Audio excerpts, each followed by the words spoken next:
Assalamualaikum warahmatullahi wabarakatuh. Kali ini penulis ingin bahas soal pendapat bahwa oli mesin itu diciptakan Tuhan untuk ya jadi oli mesin. Apa benar begitu ya? Karena ya selama ini ya manusia itu diciptakan untuk berpikir ya. Mungkin ada yang ngomong jadi khalifah di muka bumi. Itu ya maksudnya manusia perlu cari tahu sendiri bagaimana caranya memanfaatkan alam ini. Dan untuk memanfaatkan itu ya harus tahu sifatnya cairan, sifatnya macam-macam ya. Karena ya di zaman dulu katanya di Mesir ya, maaf penulis kalau referensinya sedikit, karena penulis bacanya sudah cukup lama dan ya bisa jadi referensinya sudah hilang. Mungkin ada di archive.org, tapi ya sulit kalau cari info di archive.org. Yang jelas penulis tahunya bahwa oli mineral, bahan dari minyak bumi, itu pernah dipakai sebagai alat masak di daerah Mesir, Egypt.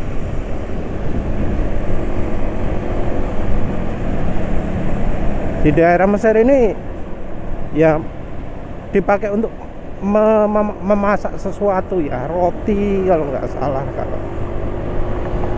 kalau nggak salah inget ya. Karena zaman dulu kan namanya minyak di Mesir itu ada yang jadi model kayak telaga hitam gitu ya, danau yang cairannya hitam yang bisa terbakar.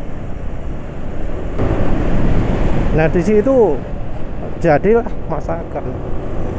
Kalau efeknya sendiri ya, ada yang di zaman Perang Dunia pernah masak pakai minyak bumi dan hasilnya adalah sakit perut. Sekarang juga ada loh ya beberapa orang yang rekomendasi memasak pakai oli mineral oil ya.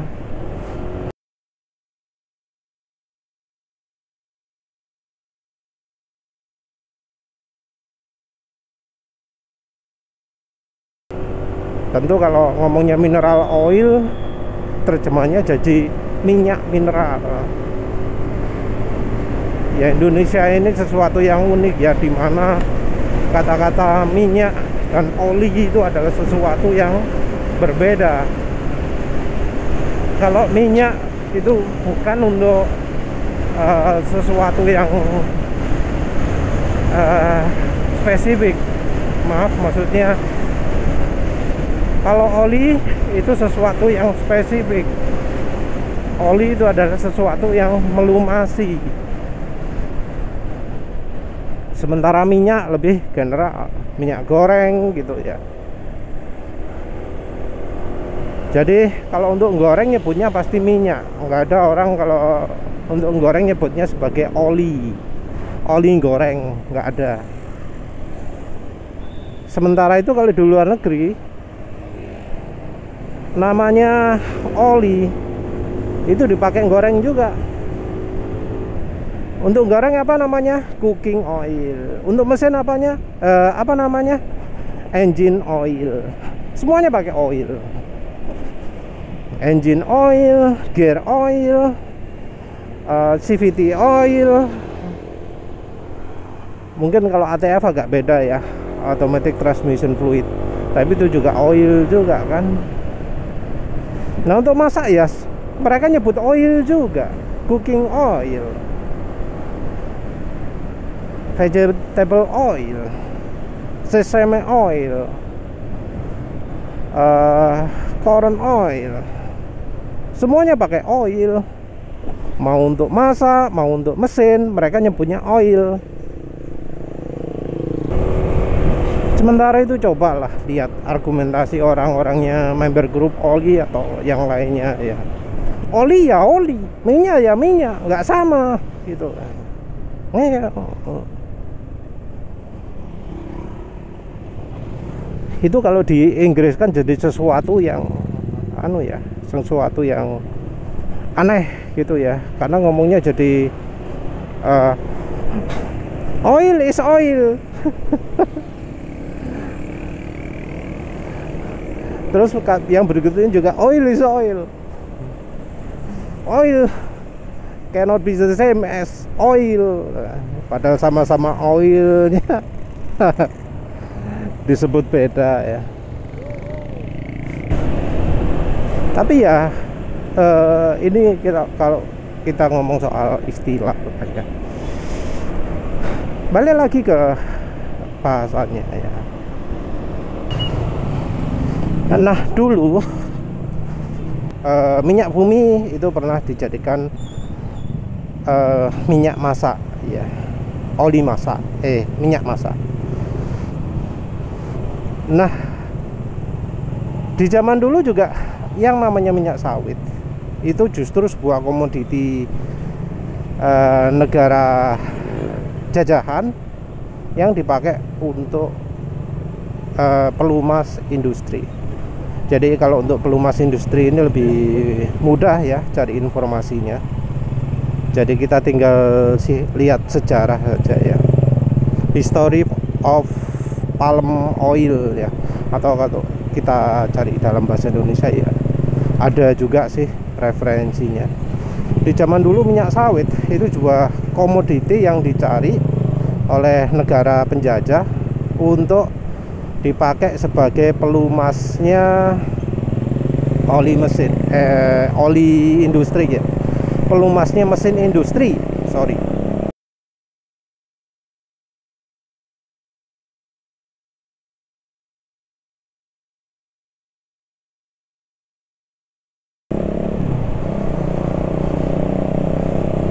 Nah di zaman dulu namanya oli mesin, minyak bumi itu dipakai sebagai minyak masak, terus minyak sawit dipakai sebagai oli mesin industri.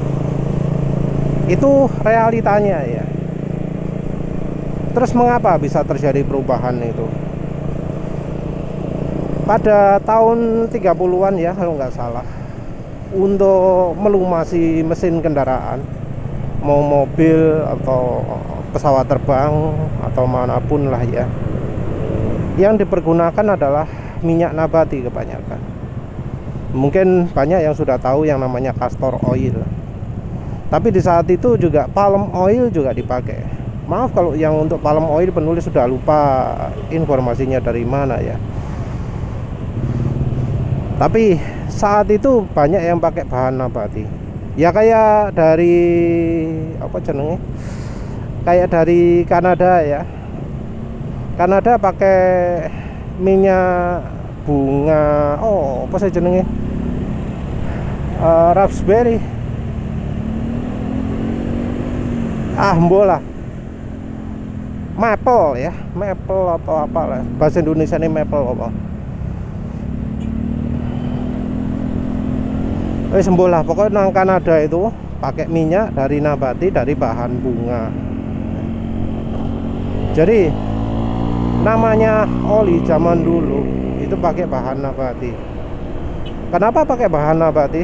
Karena pada saat itu minyak bumi itu masih belum murni, masih belum bisa bening ya.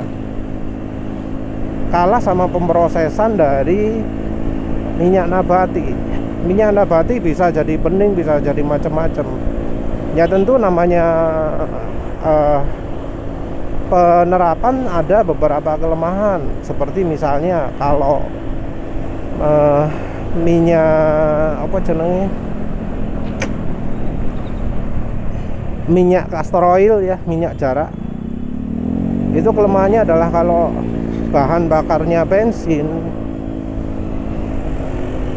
itu jadi lebih mudah cepat rusak ya. Jadi saat itu kan minyak bumi sudah ada yang dipakai sebagai bahan bakar juga.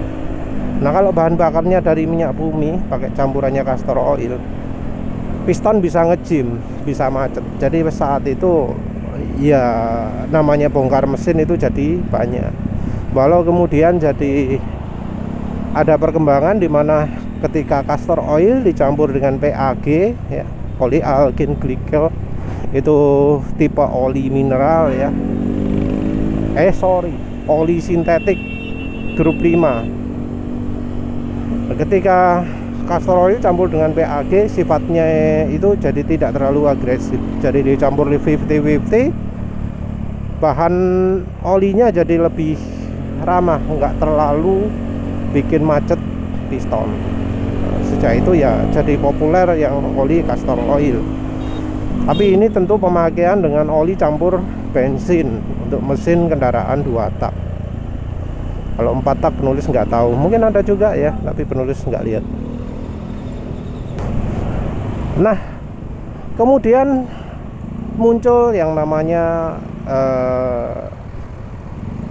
apa ya, proses industri yang bisa membuat oli mineral itu jadi lebih layak pakai, layak dipakai untuk oli mesin. Jadi itu pada saat itu namanya grup 1 ya, belum dinamai grup 1, tapi oli yang sudah diproses secara industri sehingga lebih bening. Prosesnya di solvent refine ya,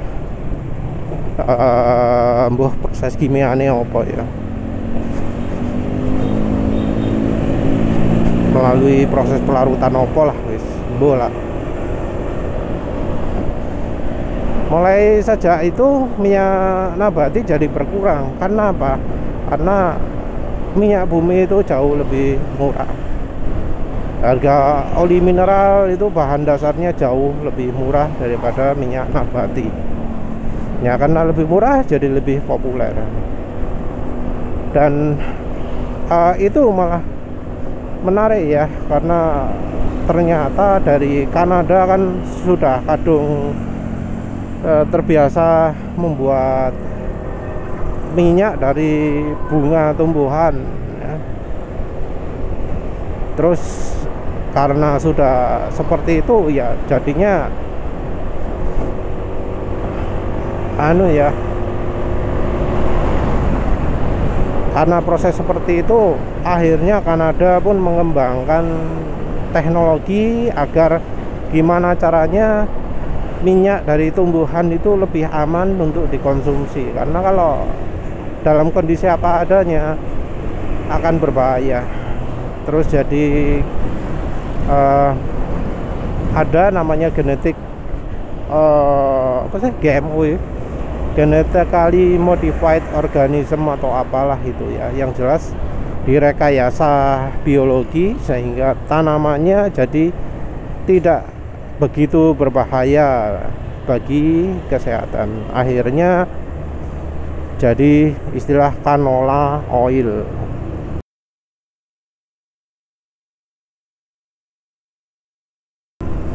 Canola singkatannya dari apa, tapi kalau nggak salah ada kata-kata Kanada.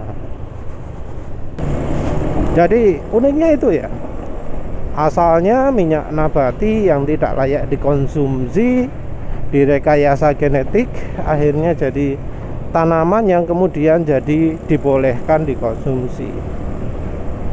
Walau ada yang bilang bahwa minyak sawit atau minyak kelapa itulah yang paling aman untuk dikonsumsi daripada minyak-minyak yang lain ya. Nulis nggak tahu itu sumber infonya dari mana.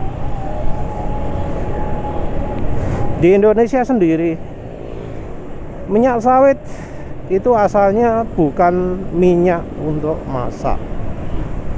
Jadi minyak untuk masak ini baru mulai muncul di tahun zamannya Pak Harto ya, tahun 67 sampai 71 kalau nggak salah ya. Di saat itu ekspor kopra meningkat. Jadi sebelumnya masyarakat Indonesia itu kalau masak menggunakan minyak kelapa, karena yang namanya tanaman sawit sendiri itu bukan tanaman asli Indonesia, tapi didatangkan dari luar negeri.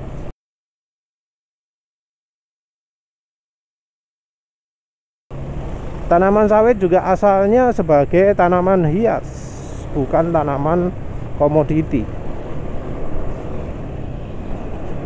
Jadi tanaman hias dulu itu di zaman penjajahan. Jadi tanaman itu didatangkan sebagai tanaman hias.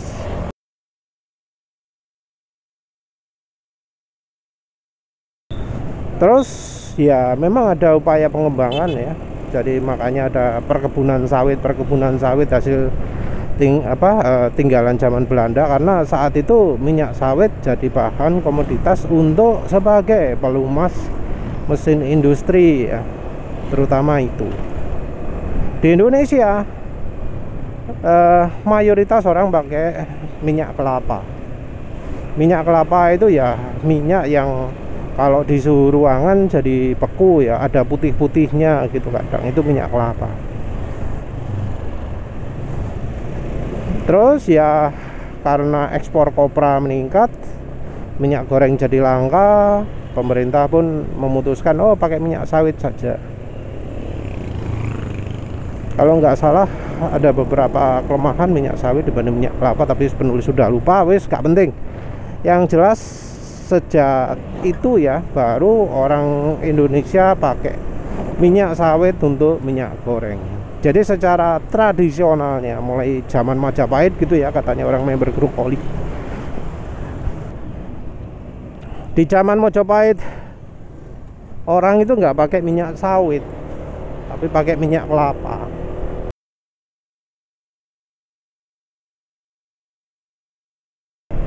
Zaman penjajahan juga tetap pakai minyak kelapa. Zamannya Pak Karno juga tetap pakai minyak kelapa. Baru mulai zamannya Pak Harto, Presiden Soeharto, baru menggunakan minyak sawit sebagai minyak goreng. Dan uniknya juga ya, minyak kelapa ini tidak direkomendasikan sebagai campuran oli mesin. Kalau untuk kita, karena suhunya panas, itu terutama karena minyak kelapa itu shear stability-nya kurang, secara ketahanan olinya kurang. Jadi ada yang sudah beberapa nyoba, penulis sendiri nggak nyoba ya, ngomong oli jadi cepat sekali encer, jadi cepat sekali rusak. Ya mungkin karena merek juga ya, karena sekarang minyak kelapa itu jarang. Mungkin kalau ikan dorang beda lagi kali ya, tapi ikan dorang minyak kelapa ya jarang juga kan ya. Terus ada lagi satu kelemahan yang mungkin kurang begitu cocok untuk mereka yang di daerah pegunungan, yaitu apa? Mudah beku. Jadi dibanding dengan minyak sawit, minyak kelapa, coconut oil itu jauh lebih mudah beku ya. Jadi cuma dibuat dingin sedikit sudah jadi beku. Ya itu tentu nggak bagus tuh untuk mereka yang pagi-pagi itu dingin sekali, karena kalau beku ya nggak bisa naik kan olinya. Jadi minyak kelapa nggak cocok untuk oli mesin.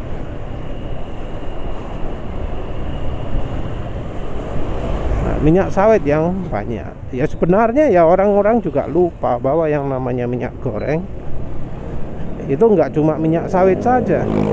Di luar negeri ada minyak canola, ada minyak zaitun, ada minyak jagung, ada minyak kedelai,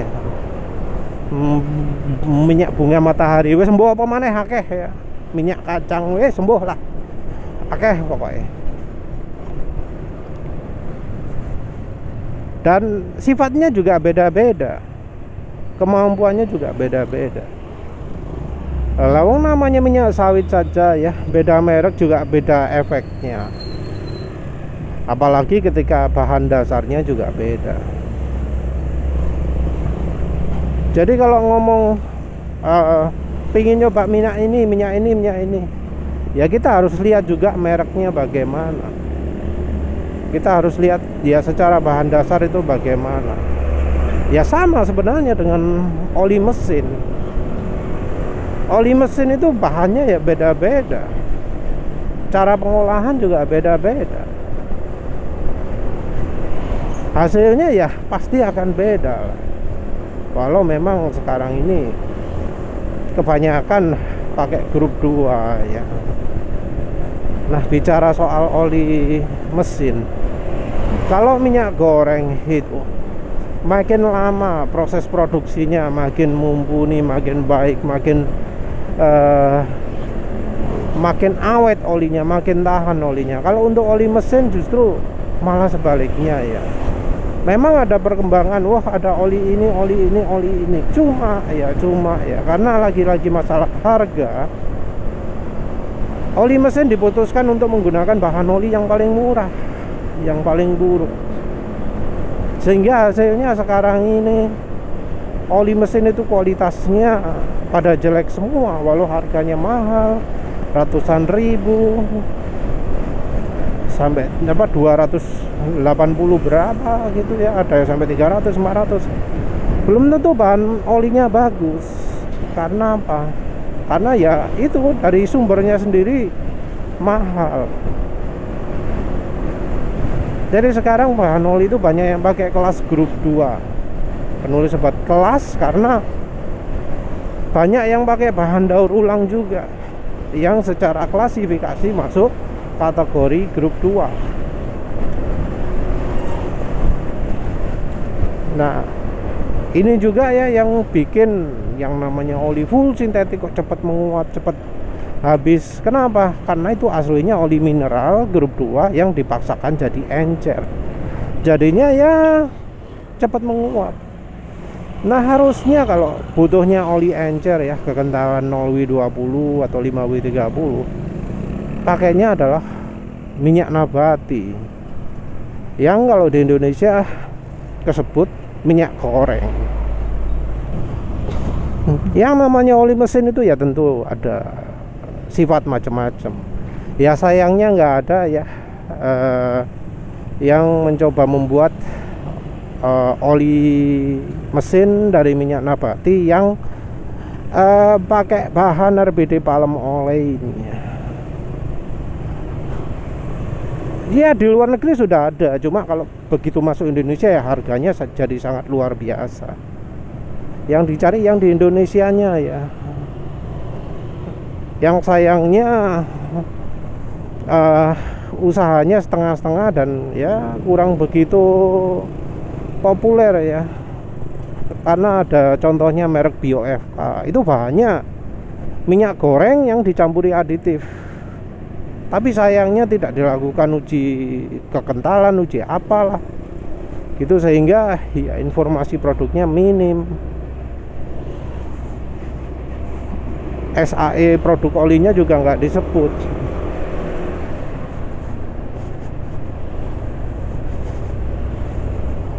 Ya harusnya sih bagus juga kalau misal ada pabrik pembuat RBD palm oil yang kemudian memproduksi minyaknya yang model kental. Kalau sudah gitu wah mantap banget, tapi sayangnya belum ada. Ya kita lihat aja lah perkembangan zaman ya. Ya wis lah, itu saja dulu. Yang jelas namanya minyak ya tentu bisa dimanfaatkan untuk banyak faktor. Tentu nanti ada keunggulan kelemahan masing-masing. Ya wis itu saja. Terima kasih sudah menonton. Assalamualaikum warahmatullahi wabarakatuh.